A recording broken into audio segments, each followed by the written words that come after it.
Texas Congresswoman Jasmine Crockett. She's a member of the Oversight and Judicial Committees.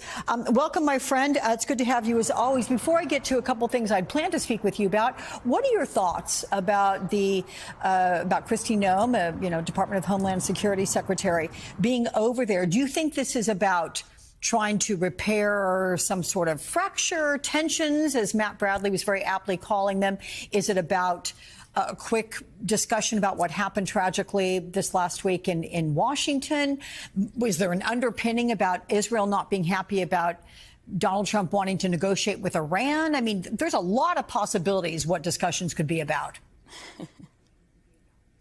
Yeah, you went over all of the kind of sane things that this could be about, but I have found a lack of sanity from this administration. I have found them to be more decisive when it comes to making sure that they've got a good photo op. And so as far as I'm concerned, I doubt that there's anything of substance that she probably is over there to deal with. I doubt that she is going to decide to have a conversation about what happened to those two young people that worked for the Israeli embassy and talk about potential security measures that may need to be increased and cooperation. I doubt it is anything of substance. You just had a good photo op, and I think that that's probably all Kristi Noem is good for, is a photo op. All right, let's get to the tax breaks in President Trump's big, beautiful domestic spending bill. It's going to cost the government, what, about maybe more, $5 trillion. It's going to cut Medicaid, other safety net programs by at least $700 billion. Studies show those tax breaks are going to increase income for the top earning households, and I mean the top, while reducing income for the poorest 10%. So if it passes, how does it affect your constituents? And what do you say to Republicans who claim this bill is all about fiscal responsibility? First of all, it's nothing but a transfer of wealth in a country in which, under the Biden-Harris administration, that wealth gap was actually starting to shrink because there were actual jobs that were being created. We saw through the CHIPS and Science Act that we ended up providing for opportunities for new high-tech manufacturing jobs. We also saw through the Inflation Reduction Act that there were so many opportunities around new green jobs.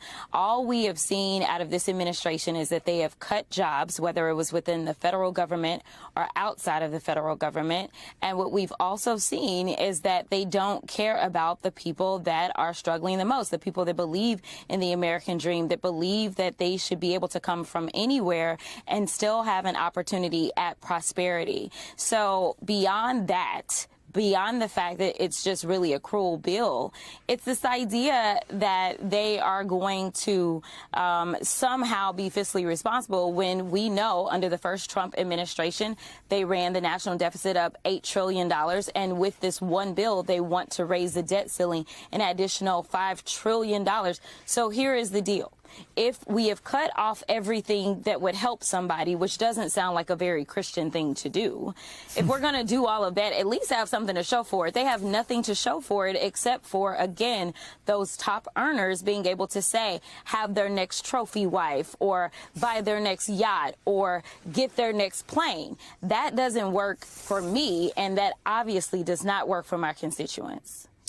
Let's talk about what President Trump did yesterday, giving the commencement address at West Point. Besides congratulating the graduating cadets, they got to hear the president veer off into his usual grievances and political attacks. Let's take a listen. I went through more investigations than Alphonse Capone, and now I'm talking to you as president. Can you believe this? I must tell you, a lot of trophy wives. Doesn't work out. They subjected the armed forces to all manner of social projects and political causes while leaving our borders undefended and depleting our arsenals to fight other countries' wars. The job of the U.S. Armed Forces is not to host drag shows. We will not have men playing in women's sports, if that's okay. So, look, we are all used to Trump making campaign-style diatribes in, inappropriate settings. But what is your response to him doing it at West Point? Listen, you say we're all used to it. No, I am tired of it, Alex. Oh, yeah. Oh, yeah. I mean, I'm right there with he you. literally sounds like someone who is broken out of the insane asylum. Like, he just be all over the place. Like, get him some ADHD medicine, if nothing else, because I don't know where he's ever going to go. And I don't think that those that have gone through West Point expected to have their commander-in-chief address them and start talking about trophy wives or start talking about how he had so many investigations. What a great reminder that you are not qualified to be the person that potentially will command us as troops to go into war. Like, that is not instilling confidence whatsoever. And honestly, our troops deserve better. Our graduates deserve better. We as a country deserve better. And frankly, if we are going to ever be seen as the world leaders that we historically have been, the world deserves better. It is time for Republicans to start calling him out and start questioning his mental acuity and whether or not he is equipped to serve mentally. We know when it comes down to his criminality, he is not qualified to serve. But this is just absolutely deplorable. So Trump this week, as you well know, returned to his trade war, threatening a 50% tax on all European Union imports and a 25% tariff on Apple iPhones if they aren't made in America. I mean, this once again threw the markets into uncertainty. Stocks went plummeting. Listen to what political analyst Cornell Belcher told me about this yesterday. Here it is. Imagine for one moment that Barack Obama was interfering in the free market system the way Donald Trump is. Imagine how Wall Street would lose their stuff. They would lose their minds if Barack Obama was having this sort of chaos and pain inflicted just on a whim. Wall Street, elections coming up. You got to make them pay for this. If you pull the plug on the pocketbook, and a lot of this might stop. Do you agree with Cornell? I mean, is Wall Street just giving Trump a pass that it would never give to a Democratic president? Oh, absolutely. There is no way. In fact, you're talking about Wall Street. I think even in this country, the people are giving him a pass. I mean, the people gave him a pass when they elected him with 34 convictions. I mean, he has gotten nothing but special privilege treatment. And sadly enough, while he is enjoying this privilege, it is only causing harm and wreaking havoc on us as a country. I mean, you know, the safest thing that you can ever have is a bond, allegedly, at least in the United States, right? And we know even the bond markets are being shaken. We know that our credit rating was recently reduced, which for everyone watching at home, what that means is that when your credit score drops, you know, from above 800 and drops down, say, into the 600s, that means that your debt is going to cost you more money. I mean, all he is doing is costing us money and giving us less resources overall, and then telling us, you know what?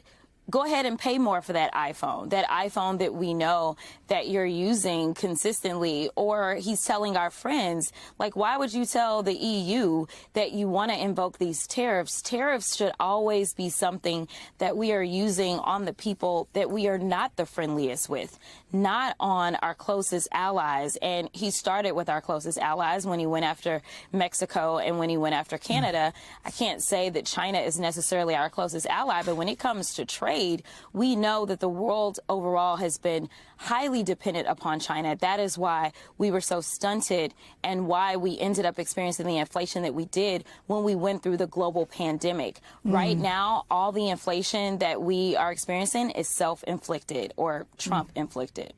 I'm curious, if the Democrats take over after the midterms next year, the House and or Senate, do you think they're going to push for investigations into Trump's family and the whole crypto acquisitions that he is getting? Well, Alex, I'm glad you asked. Oh, here we go. Listen, so long as we end up taking the House, which I fully anticipate that we will do, and we are going to work hard to obviously help our Senate colleagues as well, then as someone who serves on the Oversight Committee and hopes to lead the Oversight Committee, I can guarantee you that we will do what we are supposed to do as constitutionally sworn members of the House, which means that we will conduct oversight. That means that we will investigate. We will look at whether or not this president himself has violated the emoluments clause as it relates to say such things as getting a $400 million plane from the Qataris. We also will make sure that we're looking into all these business deals that they have going on. I mean, think about it this way, Alex. They were going after Hunter because he sat on a board. Think about how much money they are raking in, whether we're talking about the next golf resort that they're setting up in Qatar, or whether we're talking about them leveling Gaza, as they've talked about, and talked about how it would be great beachfront property, whether we're talking about this crypto scam, the scam that people didn't even want to walk into and show their faces. Let me tell you, there is no shortage of things for us to dig into and determine whether or not there have been not only violations of the law, but definitely violations of our Constitution as a whole. Did you make a little news here? Didn't you say you hope to lead that committee? I absolutely do. You know, unfortunately, we are going to lay our dear colleague, Jerry Conley, to rest here on Tuesday. And there will have to be an election to determine who is going to lead the Oversight Committee. And ultimately, I am hoping and praying that my colleagues see that I can provide what we need as a team to make sure that we can move forward and instill some confidence in the American people by knowing that they have a real fighter who will not back down, even in the face of all the threats that I will have waged at me, because Lord knows I get death threats every single day. But at the end of the day, I truly believe that God will never leave my side. And so I will fight fearlessly and ferociously for the American people.